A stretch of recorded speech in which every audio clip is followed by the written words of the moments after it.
The nerve storm device hummed with the sort of malevolent energy that suggested its creators had particularly unpleasant childhoods. Instructor Vexka regarded the chrome-plated monstrosity with the same fond expression a grandmother might reserve for a favorite grandchild, assuming said grandmother enjoyed watching things scream until their vocal cords snapped. "Observe the neural interface crown," Vexka announced to the assembled cadets, his chitinous fingers dancing across the control panel with practiced ease. 17 fiber optic conduits, each calibrated to specific pain receptors. The Tarathi developed this beauty after their third civil war, when they realized conventional interrogation was insufficiently creative. The classroom fell silent, except for the occasional nervous click from the Zelani cadets' mandibles. Elite students from 12 species had gathered for advanced psychological warfare, a course title that managed to sound both academic and vaguely threatening. The humans naturally had insisted on attending despite multiple warnings about the curriculum's unsuitability for emerging civilizations. "The nerve storm bypasses your body's natural pain regulation," Vexka continued, clearly enjoying himself. "It convinces your nervous system that you're being simultaneously flayed, burned, and dissolved in acid while remaining perfectly conscious. The longest any being has endured full activation is 27 seconds. A Krillian battle monk managed that feat before surrendering state secrets and begging for death." Cadet Morrison raised his hand. The human looked disturbingly relaxed for someone receiving a lecture on advanced torture techniques. "Over 97% of viewers here are watching without subscribing. Don't be one of them. Hit that subscribe button right now and join the journey. Every click helps us grow stronger, and you'll never miss the next epic story." "Yes, the exchange student from Sol 3 has a question?" Vexka's tone suggested he was already regretting this interaction. "Sir, when you say full activation, does that mean there are partial settings?" "Indeed. We typically demonstrate at 15% capacity to avoid permanent psychological damage." "And the Krillian lasted 27 seconds at full power?" "Correct. The warrior caste of Krillia are genetically modified for pain tolerance, yet even they—" "Could I try it?" The question hung in the recycled air like a particularly awkward dinner guest. Several cadets turned to stare at Morrison with expressions ranging from admiration to genuine concern for his mental health. Vexka's compound eyes shifted through several colors before settling on confused amber. "I beg your pardon?" "The device, sir. For educational purposes. I'd like to experience what we're studying." "Absolutely not." The instructor's voice carried the finality of a star-going supernova. "The demonstration model runs at 15% precisely because full activation would leave you a drooling, broken shell of your former self. Humans are a recently spacefaring species. Your pain tolerance is laughably primitive compared to established civilizations." Morrison nodded thoughtfully. "Right. But wouldn't first-hand experience provide better insight into the psychological warfare applications? I mean, how can I effectively deploy something I don't understand?" A Tefran cadet named Crix Val leaned forward, her crystalline features reflecting the classroom lights. "The human makes a valid point, Instructor. Theoretical knowledge lacks practical context." "The human," Vexka replied through gritted fangs, "will experience theoretical knowledge because practical knowledge will require his immediate transfer to the psychiatric ward."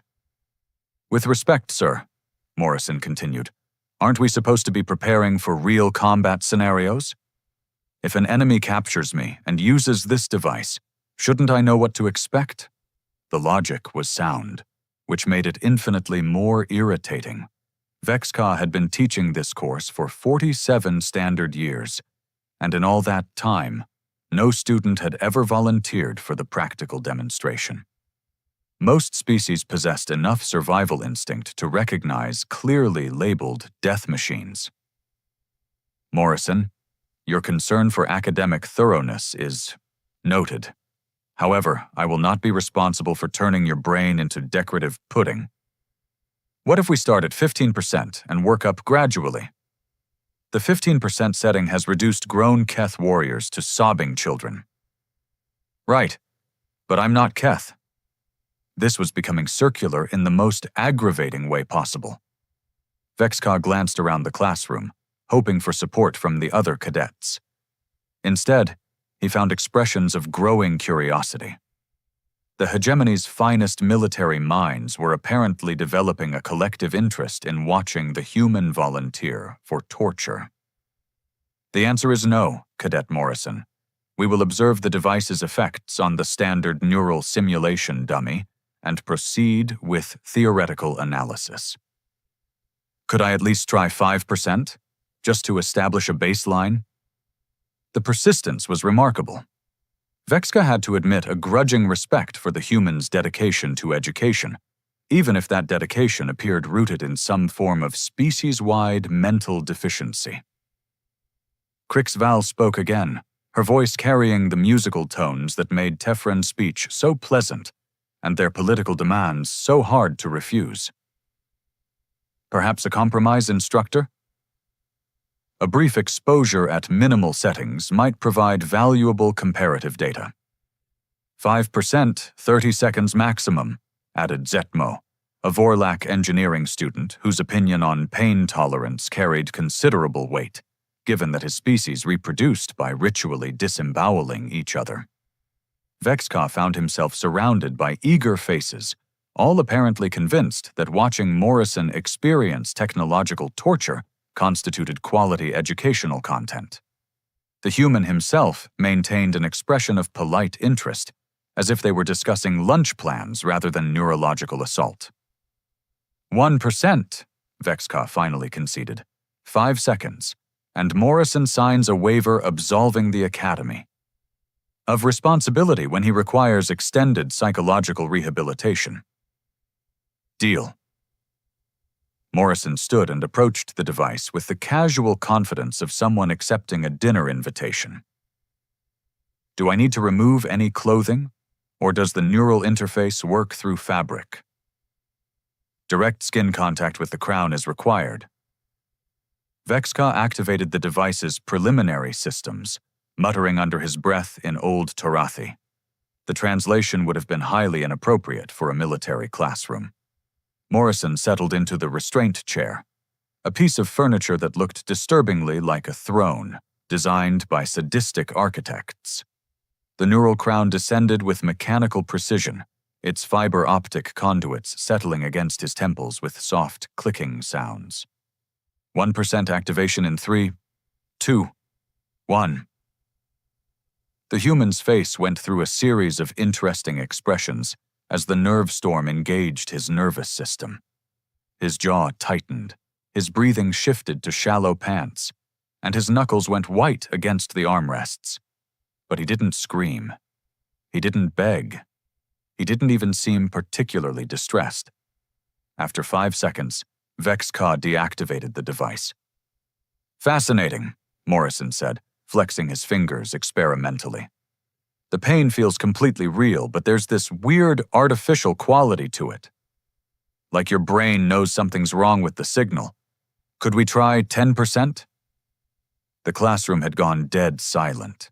Even the ventilation system seemed to be holding its breath. What?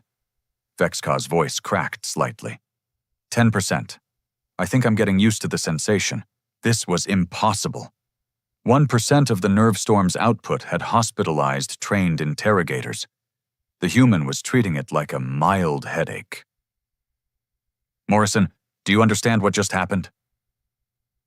You experienced synthesized agony that has broken the minds of seasoned warriors. Yes, sir. It was unpleasant. Could we increase the intensity? Crixval leaned toward her neighbor, a hegemony citizen whose species specialized in psychological warfare. Is this normal human behavior? I have no idea, came the whispered reply. I thought they were supposed to be soft. Vexka stared at Morrison with growing horror. The human appeared completely unaffected by an experience that should have left him catatonic. Either he was the greatest actor in galactic history, or humans were far more dangerous than anyone realized. 15%, Morrison suggested helpfully. That's your standard demonstration setting, right? Admiral Thek Nor's third stomach was producing acid at an alarming rate, which usually meant one of two things. Either he'd consumed spoiled, fermented Grax again, or someone had delivered catastrophically bad news. Given that his aide was hovering near the office entrance with the expression of a condemned prisoner, he suspected the latter. Let me guess, Thek Nor said, without looking up from his morning briefings. The humans have done something impossible, again. Sir, we have a situation at the Academy. The Admiral's tentacles stopped sorting through reports. In his 43 years of military service, he'd learned that any sentence beginning with, "We have a situation," was invariably followed by expensive property damage, diplomatic incidents, or both. Which human this time? Please tell me it's not the one who redesigned our fighter controls because they were inefficient. Different human, sir. This one volunteered for a nerve storm demonstration. Thek Nor's primary eyes focused on his aide with the intensity of orbital weapon systems locking onto a target. Volunteered for what now? Instructor Vexka was conducting standard advanced psychological warfare curriculum. Cadet Morrison requested to experience the device personally. And Vexka presumably explained that such an experience would reduce the cadet to a gibbering wreck? Yes, sir. The human asked if he could try twice. The Admiral's tentacles went completely still, a physiological response his species exhibited when confronting information that defied basic reality.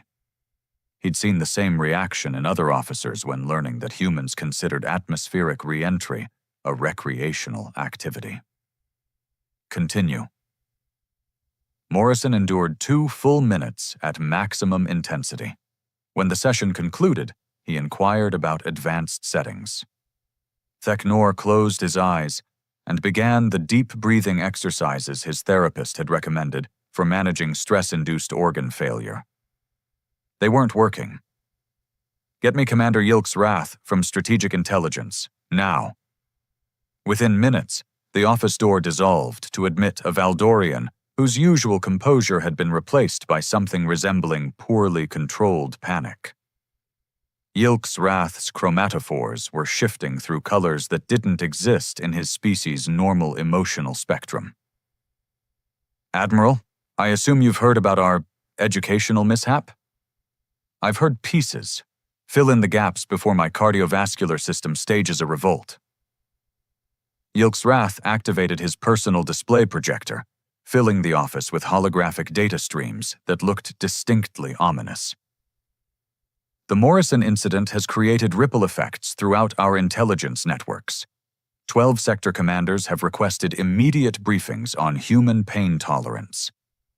The Tarathi Embassy wants to know if we're harboring a new warrior caste, and the Collective Council is demanding explanations for why we've been classifying humans as militarily insignificant. Because they told us they were peaceful explorers interested in cultural exchange, Thek Nor replied through clenched teeth. Their first contact protocols emphasized scientific cooperation and philosophical dialogue. Yes, well, apparently their definition of philosophical dialogue includes treating our most feared interrogation tool as light entertainment. The Admiral's aide cleared his throat nervously. Sir, there's more. The incident was recorded for educational purposes. The footage is currently circulating through Academy channels. Tell me the recording doesn't show Morrison enjoying himself.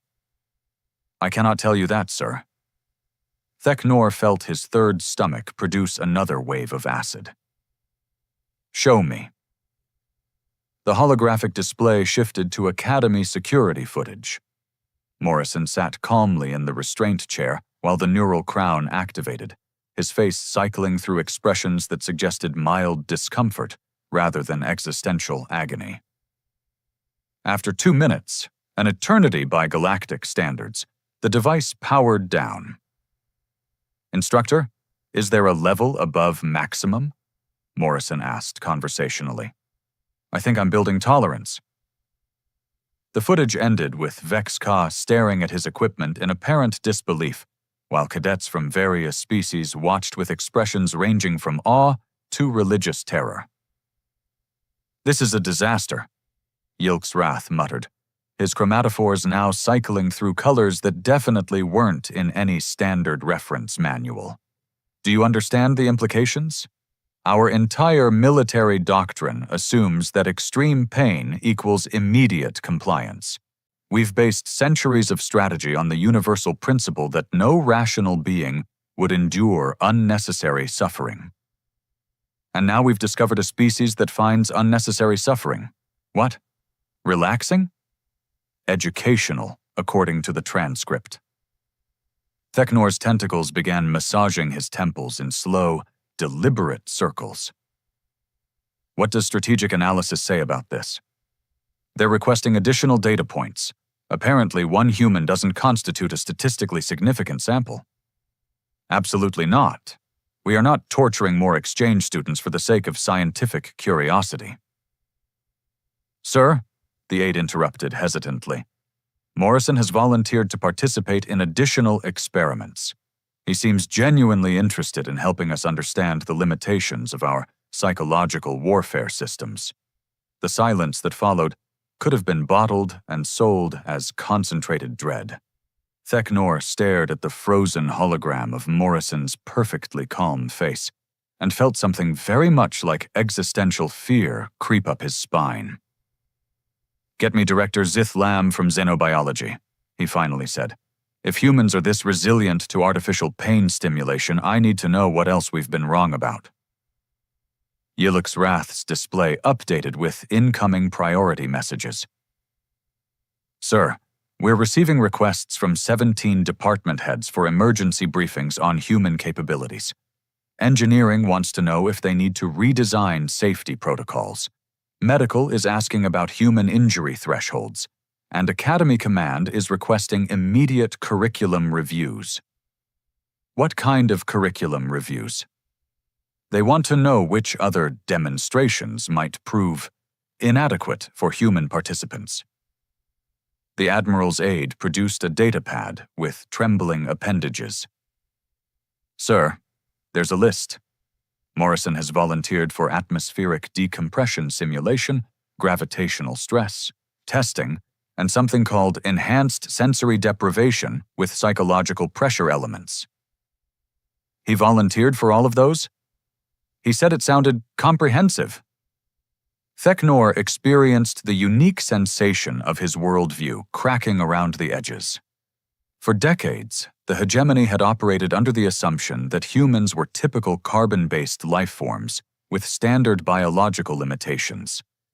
They'd designed their military academies, their diplomatic protocols, and their strategic assessments based on that premise. Now it appeared they'd been systematically underestimating a species that treated galactic standard torture as undergraduate coursework. "Yilk's Wrath, I need you to compile everything we know about human evolutionary history. I want to understand how a species develops this kind of resilience." "Already in progress, sir." Preliminary findings suggest their homeworld might have been significantly more hostile than our initial surveys indicated. Define significantly more hostile. Deathworld classification, sir, possibly Category 7. The Admiral's tentacles went rigid with shock. Category 7 Deathworlds were considered uninhabitable by galactic standards. The few expeditions to such environments had ended in complete mission failure due to environmental hazards that defied conventional survival equipment. "You're telling me humans evolved on a planet so dangerous we wouldn't send prisoners there?" "It would explain their apparent indifference to controlled suffering, sir." If their ancestors survived by adapting to constant environmental threats, standard pain responses might have been selected out of their species. Theknor closed his eyes and tried to imagine the implications. A species that had evolved beyond normal pain responses wouldn't just be resistant to interrogation. They'd be unpredictable in every military context the hegemony had ever considered. How many humans are currently attending our military academies? 47 exchange students across 12 facilities, sir. And how many of them have volunteered for additional educational experiences? His aide consulted the datapad again. All of them, sir. Dr. Zith Lam had spent the better part of her career studying the peculiarities of carbon-based life forms, but she'd never encountered a research subject that made her question the fundamental laws of evolutionary biology. Her laboratory hummed with the quiet desperation of scientists discovering that everything they thought they knew was catastrophically wrong. Pull up the neural mapping data from yesterday's session, she instructed her research assistant, a young Karathi whose enthusiasm for xenobiology was being rapidly tempered by existential dread. The holographic display materialized above her workstation, showing Morrison's brain activity during his encounter with progressively intensified neural stimulation. Where other species showed the expected patterns of distress, panic, and eventual psychological collapse, the human's readings resembled someone solving a mildly challenging puzzle. "This cannot be accurate," muttered Dr.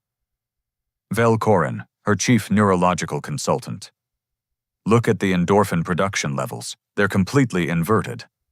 Instead of pain response, he's generating what appears to be satisfaction. Run the comparison analysis with the Krillian battlemonk data." The display split to show both neural patterns side by side. The Krillian's readings spiked into dangerous territory within seconds, showing the classic markers of a nervous system under siege. Morrison's brain, by contrast, seemed to be treating the experience as a learning opportunity. "Doctor," her assistant spoke up nervously, "the biochemical analysis from his post-session samples is ready." "And?" "His cortisol levels actually decreased during the procedure. His dopamine markers suggest he found the experience engaging." Dr. Zith Lam stared at the data with the expression of someone watching physics spontaneously decide to take a holiday. Engaging. He found systematic neural torture engaging. "More specifically, Doctor," Velkorin added unhelpfully, "he appears to have derived intellectual stimulation from analyzing the pain synthesis process while experiencing it." The implications were staggering. Every torture device, every psychological pressure technique, every form of enhanced interrogation the hegemony had developed was predicated on the assumption that conscious beings would do anything to avoid suffering. The humans seemed to have evolved past that basic survival mechanism entirely. "Show me the evolutionary timeline analysis," Zith Lam commanded. The holographic display shifted to a three-dimensional model of human development across geological ages. What she saw made her wish she'd chosen a safer career, like explosive demolition or toxic waste management. Sol 3 environmental data indicates surface temperatures ranging from -40 to +60 degrees Celsius, her assistant reported, with the tone of someone delivering a terminal diagnosis. Regular seismic activity, atmospheric electrical storms, predatory megafauna, and toxic plant life covering approximately 70% of land masses. "That's not a habitable world, Doctor," Velkorin observed. "That's a military testing facility designed by lunatics." The timeline continued, showing human ancestors developing increasingly sophisticated adaptations to their nightmare environment. Enhanced pain tolerance wasn't an anomaly. It was a prerequisite for survival.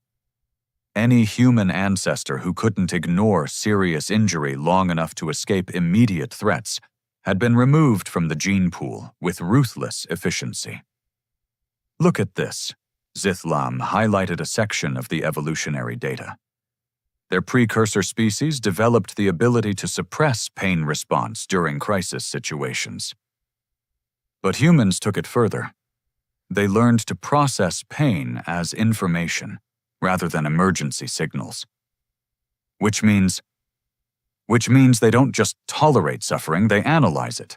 Pain became a diagnostic tool for their species rather than a deterrent. Dr. Velkorin's head crest flattened against his skull in a gesture of profound unease. Doctor, are you suggesting that humans evolved to find pain useful? I'm suggesting that humans evolved on a world so consistently hostile that normal pain responses would have been counterproductive. Their ancestors needed to think clearly while injured, function normally while under physical stress, and make rational decisions while experiencing trauma that would incapacitate other species. The research team fell silent, absorbing the magnitude of what they'd discovered. The hegemony's military planners had been operating under the assumption that humans were standard biological entities with typical physiological limitations. Instead, they'd been dealing with the products of millions of years of evolutionary pressure testing. There's more, her assistant announced, loading additional data files. Morrison's post-session interviews reveal concerning details about human cultural attitudes toward adversity. Concerning how? He described the Nervestorm experience as character building and asked if we had similar devices for psychological resilience training. Zithlam felt her research objectivity crumbling like a poorly constructed scientific hypothesis. He wants to use our torture devices for self-improvement? Apparently, humans have cultural concepts like no pain, no gain, and what doesn't kill you makes you stronger. They seem to view suffering as a form of personal development. The doctor's secondary nervous system began generating stress hormones at levels that would have been considered dangerous in any other species. She was starting to understand why the military leadership had requested emergency consultations. Pull up the comparative pain threshold data for all known sentient species. The display updated to show a comprehensive chart of physiological limits across the galaxy's major civilizations. Humans didn't just exceed the established parameters, they weren't even on the same scale. According to these measurements, Dr. Velkorin observed with academic detachment, humans shouldn't exist. Their pain tolerance levels are literally off our charts. Because our charts were designed for rational beings, Zithlam replied. We never accounted for a species that evolved to treat agony as educational content. A priority communication alert interrupted her growing sense of cosmic dread. Admiral Thek Nor's image materialized in the lab, his expression suggesting someone who'd been receiving too much information of the wrong sort. Doctor, I need immediate answers. How many more surprises should we expect from human physiology? Admiral, based on our preliminary analysis, we may have underestimated human capabilities across multiple categories. If their pain tolerance is this far beyond galactic norms, we need to reconsider our assumptions about their physical limitations, psychological resilience, and survival instincts. Are you telling me that every human exchange student represents a potential intelligence failure? I'm telling you that human exchange students might be inadvertently conducting stress testing on our most classified military systems, and based on early results, our systems are failing. The Admiral's tentacles performed what could charitably be described as an anxiety dance. What's your recommendation, Doctor? We need comprehensive testing protocols to establish actual human limitations before they volunteer for anything else. Morrison has already requested access to our gravitational conditioning chambers, sensory deprivation modules, and something he called the Advanced Program. There is no advanced program. He suggested we create one. The communication channel went silent for several seconds before Thek Nor responded with the weary tone of someone accepting inevitable defeat. Doctor, I'm authorizing unlimited research resources for your investigation. Find out what humans are actually capable of before they discover it themselves." As the connection terminated, Dr. Zith Lam turned to her research team with the expression of someone who'd just been tasked with measuring infinity using standard laboratory equipment. "Gentlemen, we're about to rewrite xenobiology textbooks. I suggest we start with a new chapter titled When Evolution Goes Horribly Right." The Emergency Curriculum Review Committee had been in session for 18 hours, fueled by synthetic caffeine and the growing realization that their entire educational philosophy needed to be rebuilt from the ground up. Dean Korthvel presided over the chaos with the resigned dignity of someone watching their life's work become academically obsolete. "Status report on the Morrison protocols," she announced to the assembled department heads, each of whom looked like they'd been personally insulted by the laws of physics. Professor Keth Marn, from Advanced Survival Studies, cleared his throat nervously. "The human has completed atmospheric decompression testing, high-gravity endurance trials, and psychological isolation chambers. His performance in each case has been unprecedented." Define unprecedented. "He fell asleep during the isolation chamber exercise. When we retrieved him after 6 days, he said it was peaceful and asked if we offered longer sessions." Dean Korthvel felt her educational philosophy crumbling like ancient architecture. "And the decompression testing?" "He remained conscious during full vacuum exposure longer than our emergency protocols account for. The medical team had to override the safety systems because he wasn't exhibiting expected physiological distress." Dr. Hext Lim from military psychology raised a trembling appendage. "Dean, we have a more immediate problem. Morrison's performance has inspired the other human exchange students. They're requesting enrollment in what they call the full program." "What full program?" "They want to experience every training scenario we offer, from basic discomfort conditioning to advanced psychological pressure techniques. They've submitted a petition requesting access to classified military endurance protocols." The dean's cranial ridges shifted to a position indicating profound mental distress. "They're treating our military academy like a recreational facility?" "Worse," Professor Kethmarn replied. "They're providing feedback on how to improve our training methods." Morrison submitted a 12-page analysis of our psychological warfare curriculum with suggestions for enhanced realism. He wants our torture devices to be more realistic. He wants them to be more challenging. The committee sat in stunned silence, contemplating the implications of students who found their most extreme training exercises insufficiently extreme.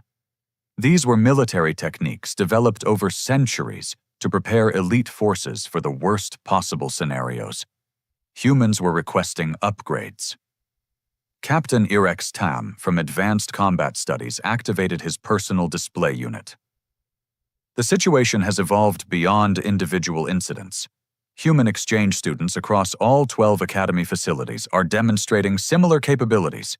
Yesterday, a human cadet at the Rigel installation completed our entire pain tolerance certification program in a single afternoon." "The program designed to take 6 months?" "She said she had a free weekend." Dean Korthvel closed her eyes and tried to remember when her career had taken this particular turn toward madness. "What are our options?" "We could redesign the curriculum to accommodate human capabilities," suggested Dr. Hext Lim. "Create advanced protocols specifically for their enhanced tolerance levels." "With what equipment?" "Our most sophisticated training devices are already operating at maximum intensity." Professor Keth Marn consulted his research notes. "The engineering department has some unconventional suggestions. They propose developing new training systems based on human environmental history, simulated Deathworld scenarios, enhanced survival challenges, that sort of thing." "You want to recreate the conditions that made humans this resilient in the first place?" The humans are requesting it specifically. They claim our current programs lack authentic challenge. The Dean felt her species' equivalent of a migraine beginning to develop behind her optical sensors. And the other species? How are non-human cadets responding to these developments? Captain Irex Tam's display updated with concerning data. Morale issues among traditional students. Many are requesting transfers to institutions without human exchange programs. They find the comparison demoralizing. They're being outperformed by beings they assumed were primitive. More specifically, they're being outperformed by beings who treat our most difficult challenges as casual entertainment. The committee exchanged glances that conveyed volumes about the fundamental reassessment of galactic hierarchy currently underway. For centuries, military academies had operated on the principle that advanced civilizations produced superior warriors through sophisticated training methods. Humans had arrived and casually demonstrated that sometimes evolution was a more effective teacher than institutional education. Recommendations? The Dean asked wearily. Complete curriculum overhaul, Doctor. Hextlim replied immediately. We need separate training tracks, standard protocols for conventional species, and enhanced programs for humans. The alternative is watching our traditional students develop severe confidence issues. And what do we do about the humans' requests for increasingly difficult challenges? Professor Keth Marn cleared his throat. Actually, Dean, Morrison has proposed a solution. He suggests humans could serve as test subjects for experimental training protocols. Help us develop more effective preparation methods for extreme scenarios. The Dean stared at him with an expression of someone discovering that reality had developed a sense of humor. The human wants to help us design better torture? He prefers the term enhanced educational experiences. Of course he does. A priority communication alert interrupted the meeting. Admiral Thek-Nor's image appeared with the harried expression of someone managing a crisis that defied conventional solutions. Dean, I need immediate implementation of the Morrison protocols across all Academy facilities. Sir, we haven't finished developing the protocols yet. Then finish faster. 3 more human exchange students have volunteered for classified endurance testing. Our current systems are completely inadequate for their capabilities, and they're starting to notice. Notice what, sir? That our military training standards are designed for species significantly less durable than they are. If humans realize how much we've been underestimating them, our entire strategic balance shifts. The Dean felt the universe's sense of irony settling around her like a comfortable but thoroughly inappropriate blanket. The hegemony's military academies, designed to produce the galaxy's finest warriors, had been inadvertently conducting kindergarten classes for a species that treated advanced torture as remedial education. Dean, Morrison's voice came over the facility intercom. Could someone from the curriculum committee meet with us? We have some suggestions for next semester's program improvements. Through the conference room's transparent aluminum windows, they could see Morrison and 6 other human exchange students gathered in the courtyard, discussing something with the animated enthusiasm of people planning a particularly exciting vacation. What are they planning now? Captain Irex Tam asked with the tone of someone who really didn't want to know the answer.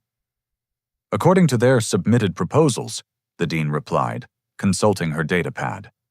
They want to design training scenarios based on authentic military challenges from human historical conflicts.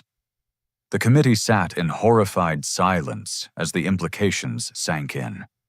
If humans considered galactic standard torture insufficiently challenging, their own historical military experiences represented an entirely different category of nightmare.